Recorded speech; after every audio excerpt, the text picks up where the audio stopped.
Bem, pessoal, gostaríamos de convidar a deputada e candidata Érica Cocai a compor a mesa aqui.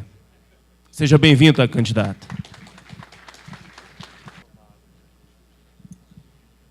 Boa tarde, candidata. Boa tarde, deputada Érica Cocai. É um prazer recebê-la na nossa sabatina e gostaríamos que a senhora expusesse durante os próximos 10 minutos sobre as propostas para a valorização da carreira policial civil e de que forma a senhora e a sua bancada podem atuar na questão da MPV 650, onde nós estamos propondo uma emenda de plenário para que consigamos o reconhecimento do nível superior em lei. Seja bem-vinda e bom uso da palavra. Eu queria desejar uma boa tarde para cada um de vocês e parabenizar o sindicato por estar organizando esta atividade, esta sabatina e arrancando um compromisso, que eu acho absolutamente fundamental que as entidades de classe elas tenham um diálogo com o parlamento e o diálogo, inclusive, com aqueles que nos irão representar no Poder Executivo. Então, portanto, eu queria parabenizar o sindicato, parabenizar também pela tática, a tática de centrar os esforços na MP 650, no nível superior, para que nós possamos, a partir daí, estar galgando espaços para o conjunto de outras reivindicações que me parecem absolutamente fundamentais e que nós vamos esbarrar com elas.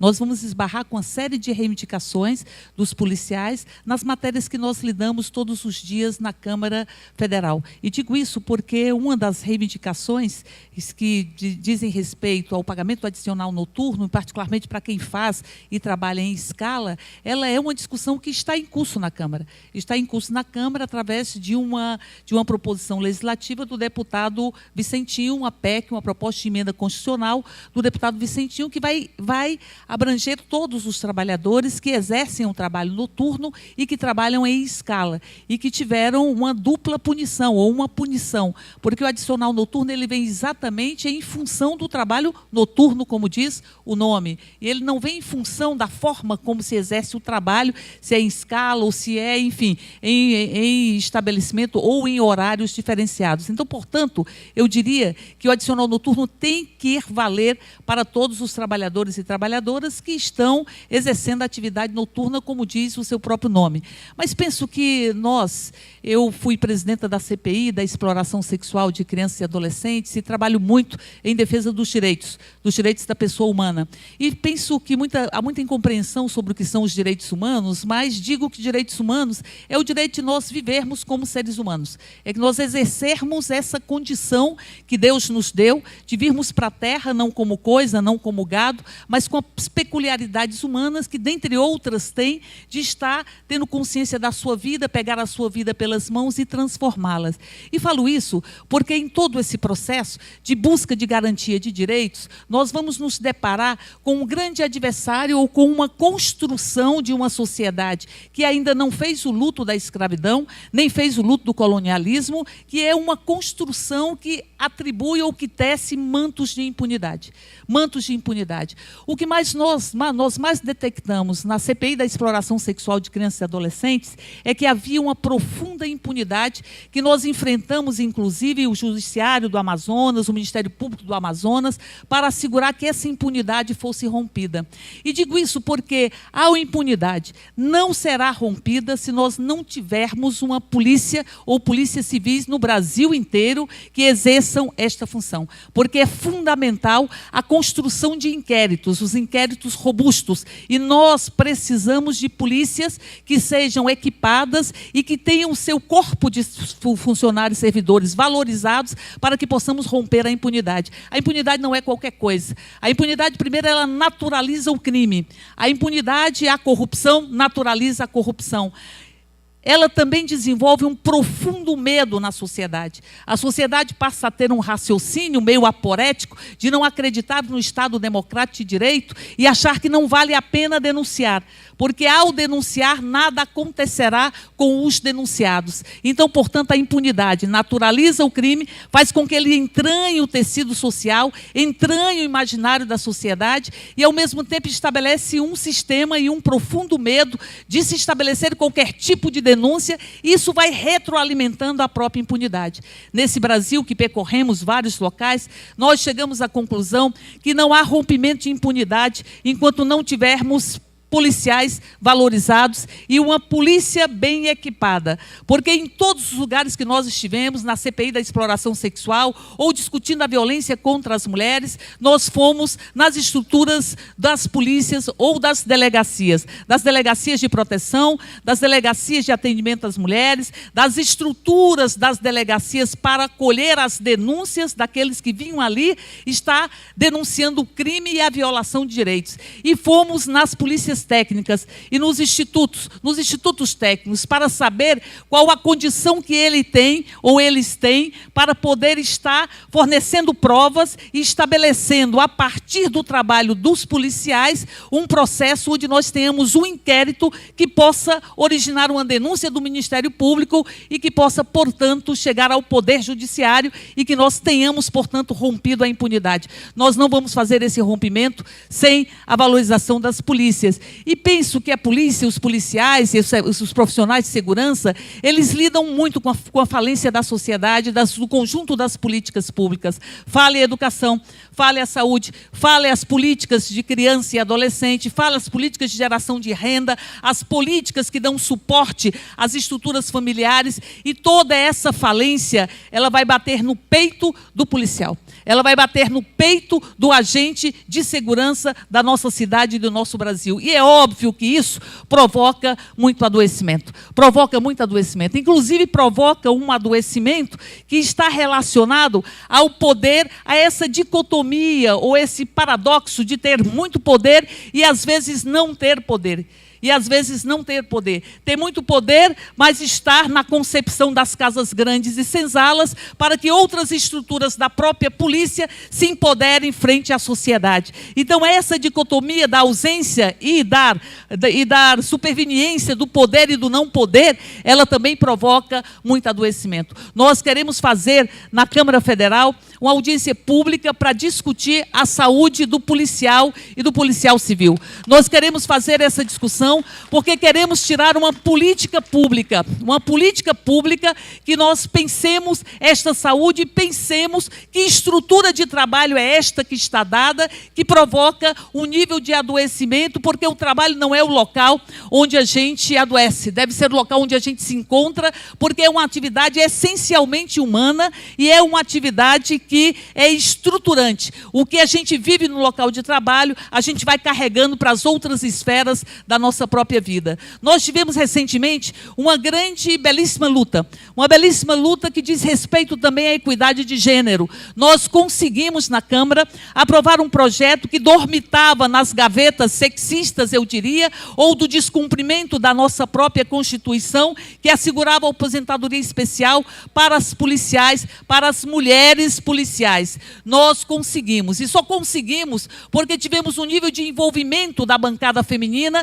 que é uma bancada muito pequena. Nós temos uma subrepresentação das mulheres no Congresso e penso que a reforma política, ela bate na porta da nossa democracia, ela bate na porta. Nós temos um parlamento que não nos representa, um parlamento que tem 8,7% de mulheres apenas na Câmara, um percentual de mulheres menor do que temos no Afeganistão, onde as mulheres usam burcas, onde nós temos o poder econômico de uma forma muito consolidada, fazendo os seus pactos e impondo as suas concepções. E nós vamos ver que é um aglomerado de interesses, que são interesses econômicos da bancada do fumo, da bancada financeira, enfim, da bancada das mineradoras. Só para se ter uma ideia, nós vamos ter na Câmara, temos na Câmara uma comissão que discute o novo Código de Mineração. 75% dos membros dessa comissão tiveram as suas campanhas financiadas por mineradoras. Portanto, nós já sabemos o que é que vai sair desta comissão. É como se tivéssemos a crônica de um relatório ou de um parecer anunciado. Esta comissão provavelmente irá fomentar, irá formatar um relatório que esteja de acordo com aqueles que financiaram o processo e as campanhas dos membros desta própria comissão. Nós tivemos uma luta muito intensa que ainda está por se construir, que ainda está por se consolidar enquanto vitória, que é o reconhecimento da condição de perito para papiloscopistas. A gente luta por isso desde a época que eu era da Central Única dos Trabalhadores e presidia a Central Única dos Trabalhadores. Tivemos a oportunidade de ir com membros do PT, analisar e fazer uma visita ao Instituto de Identificação, e ali nós vimos a capacidade técnica, a condição absolutamente fundamental daqueles profissionais, da existência do trabalho daqueles profissionais, para que nós possamos desvendar os crimes que acontecem. E penso que a reivindicação do nível superior, ela é absolutamente fundamental também. E ela é absolutamente fundamental porque as atribuições já são de complexidade, as atribuições já são de análise, de investigação, de estabelecimento de vínculos criminais, e elas são absolutamente fundamental, como eu disse, para o rompimento da própria impunidade. Por isso nós tivemos, para além da vitória que conquistamos, e só conquistamos porque contamos com 45 mulheres na Câmara Federal, que representaram ali milhões de mulheres e conseguiram desconstruir a injustiça que pairavam sobre as mulheres policiais, que não tinham direito àquilo que já estava previsto na Constituição, que é uma aposentadoria diferenciada e com menor tempo de serviço para as mulheres deste país, e, portanto, estavam passando ao largo da condição das mulheres policiais. Então, portanto, para resumir, eu diria, nós estivemos lutando pela aposentadoria das policiais, estivemos e estamos juntos na reivindicação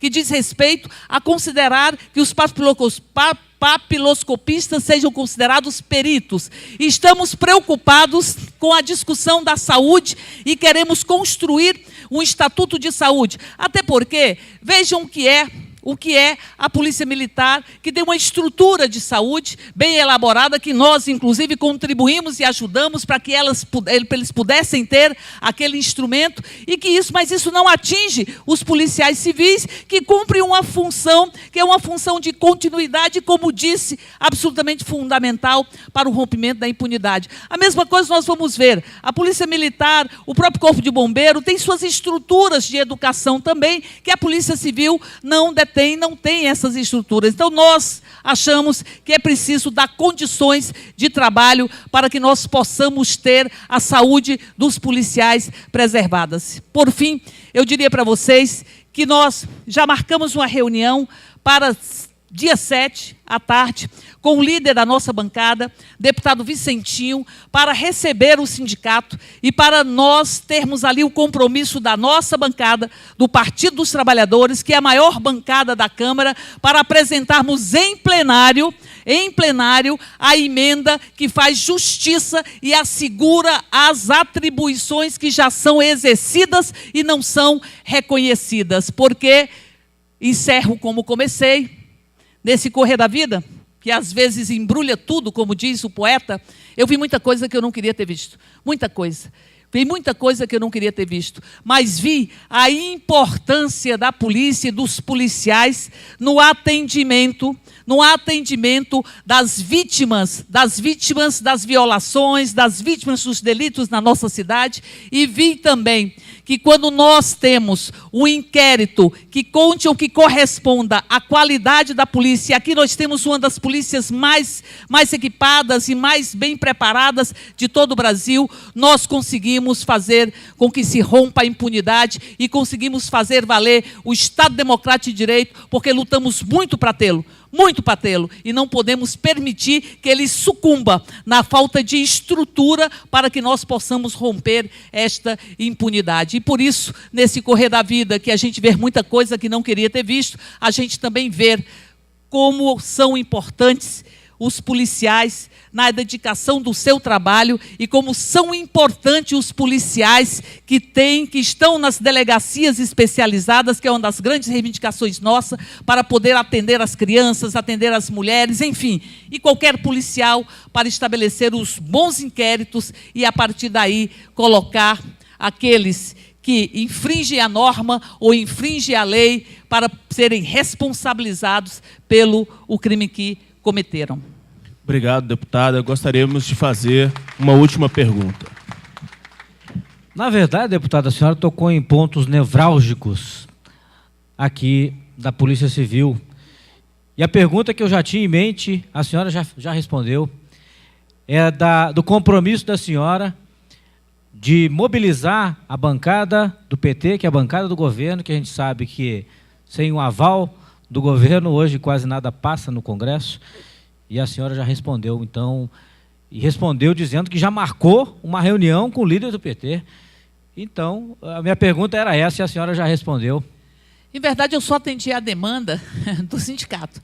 Nós recebemos o sindicato no nosso gabinete, foi um prazer imenso, que trouxe essa demanda. Acho que tem outras reivindicações que nós podemos estar construindo, mas eu penso que a tática que vocês desenvolveram, eu sou sindicalista, a tática que vocês desenvolveram é correta, de você estar, por exemplo, indo pelas beiradas, como se diz, ou como dizia Brizola, comendo mingau pelas beiradas, mas ali vendo os consensos que podem ser firmados e avançando a partir daí.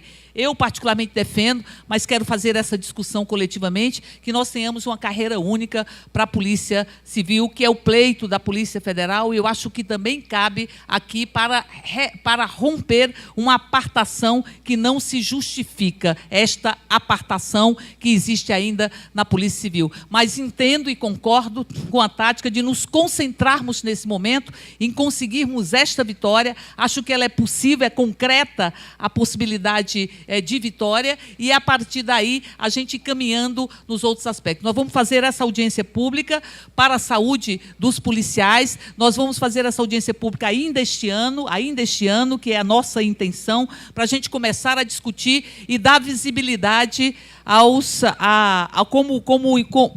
às condições de trabalho dos policiais. Se nós falamos aqui de Brasília, eu vi muita coisa que nos indica de forma muito concreta que existe ainda muita precariedade no exercício das polícias pelo Brasil afora. Nós temos aqui em Brasília uma polícia melhor equipada e melhor preparada, e nós precisamos fazer com que isso seja valorizado, seja desenvolvido, e nós precisamos também fazer com que nós tenhamos mais respeito pelos policiais em todo o Brasil. Eu vi, e eu encerro com isso, nas audiências, nas idas às delegacias do Brasil inteiro, nós fomos no Brasil inteiro, eu vi como você trabalha, às vezes, sem condições concretas nos institutos, nas polícias técnicas, e como você trabalha, muitas vezes, sem condições concretas de atendimento aos segmentos mais vulnerabilizados, mais violados, e, apesar de tudo isso, a polícia sempre tem dado respostas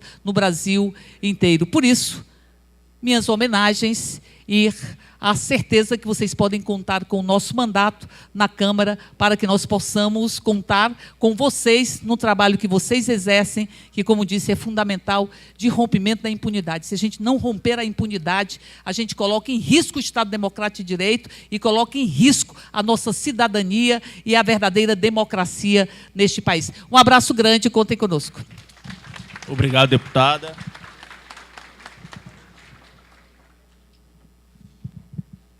Agradecemos a presença da deputada Érica Cocai e solicitamos que ela assine a pauta de reivindicações dos policiais civis.